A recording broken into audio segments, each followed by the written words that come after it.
Vote for gomata. Your one missed call can be impactful to stop gohatya. ఇలా మనం చాలా reels చూస్తూ ఉంటాం కదా ఇన్‌స్టాగ్రామ్‌లో ఈ మధ్య.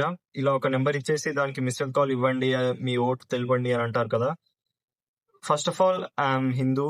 ఐ సపోర్ట్ గోమాత సురక్ష. బట్ ఇక్కడ ఇలా ఒక నంబర్ ఇచ్చేసి ఇలా మీరు మిస్డ్ కాల్ ఇవ్వడం అనేది ఇక్కడ మనకి ఒక మిస్‌లీడింగ్ యాక్టివిటీ లాగా కనిపిస్తుంది. సో, బేసికల్లీ ఈ మెయిన్ నంబర్ కనిపిస్తుంది కదా! ఈ స్క్రీన్ మీద. ఈ హోల్డర్ ఎవరైతే ఉంటారో వాళ్ళ డేటాబేస్‌లో చాలా మంది నంబర్స్ అనేవి వాళ్ళ దగ్గర ఉంటాయన్నమాట. సో, ఆ నంబర్స్ అనేది వాళ్ళు యాక్టివ్ యూజర్స్ లాగా ప్రకటిస్తారు.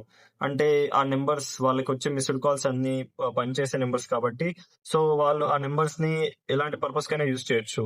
ఎయిదర్ ఇది మంచి కోసం యూజ్ చేయొచ్చు ఆర్ ఎల్స్ వాళ్ళు వేరే ఇతర మార్కెటింగ్ ఏజెన్సీస్, ఇన్స్యూరెన్స్ పాలిసీ వాళ్ళకిచ్చేసినా ఇవ్వచ్చు.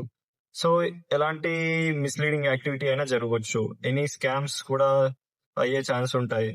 సో, బేసికల్లీ నేను చెప్పేదేంటంటే మీరిలా మిస్డ్ కాల్ ఇచ్చేటప్పుడు ఒకటికి 2 సార్లు ఆలోచించండి. మీ ప్రైవసీని దృష్టిలో పెట్టుకొని మీరు ఎంతవరకు సపోర్ట్ చేయగలరో అంతవరకు సపోర్ట్ చేయండి. ప్రైవసీని రిస్క్‌లో పెట్టుకోకండి. జై హింద్! జై భారత్!